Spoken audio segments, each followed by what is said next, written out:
তুই আমার জীবন নষ্ট করছিস, তুই আমার সংসার নষ্ট করছিস। তোর কারণে আমি ফেরেশতার মতো সাজিয়ে ফেলা দিছি। তারে আমি তালাক দিছি, তুই আমার বিয়ে করবি। এখন তুই আমার বিয়ে করবি, কাজ যথেষ্ট। তোর মতো মাইরে আমি বিয়ে করুম? হ্যাঁ, তুই জামাই এসে তার কাছে তাহলে বিয়ে করুম? আমি তোর মতো বিয়েদারি মাইরে বিয়ে করতে পারো না। কি করি তুই? তোকে ছাড়বো। ওরে মারতেছ? এই তোরে আমি সেট করে মতো কইলাম, এই তো করে কইলাম, তোরা 2 ঘন্টার মধ্যেই বাড়ি ছেড়ে যা কিছু আছে সব কিছু নিয়ে চলে যা।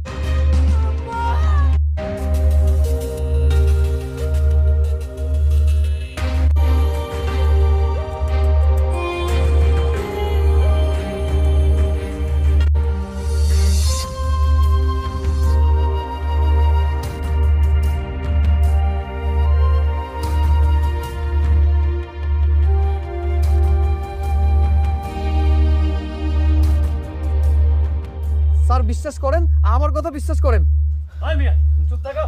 আরে দাঁড়াও এখানে। আরে কি নিয়ে আসছো?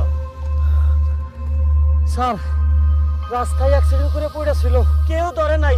পরে আমি যাই দেখি এ তো আমাদের গ্রামের রাকিব ভাই, আর সে বিদেশ থাকতো। তারপরে আমি ব্যাংক থেকে করে নিয়ে আসছি।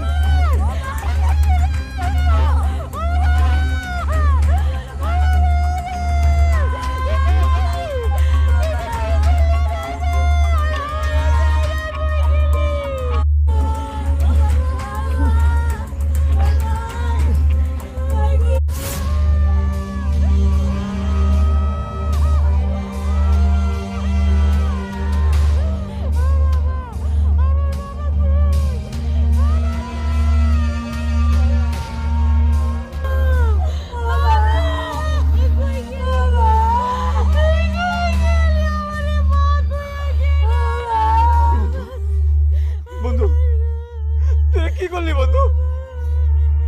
তোর আমি কতবার করে কইছিলাম এ সবাই সবগুলা তার বিক্রি হয়ে গেছে। তুই বিশ্বাস করিস না।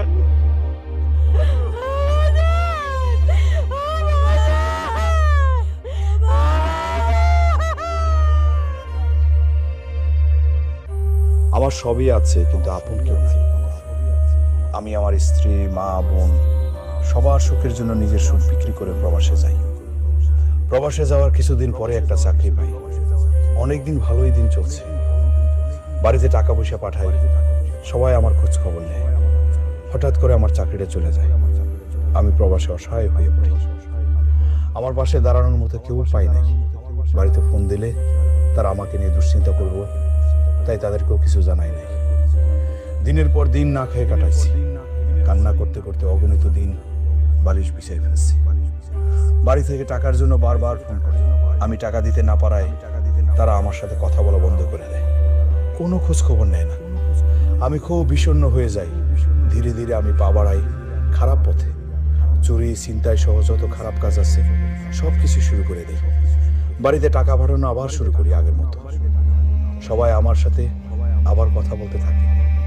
হঠাৎ একদিন চুরি করতে গিয়ে ধরা খেয়ে যাই। ওরা আমার বাম হাতটা কেটে কিছুদিন পরে বাড়িতে পাঠায় দেয়।